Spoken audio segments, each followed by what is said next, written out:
brick everywhere. The beam, the slab, everything is gone. Yeah, comment section.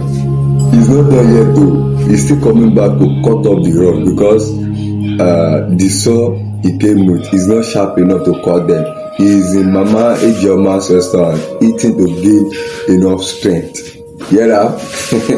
This is not plumber but demolition. Demolition lah. Next time, plan the plumbing stuff from the foundation. Okay, reasonable.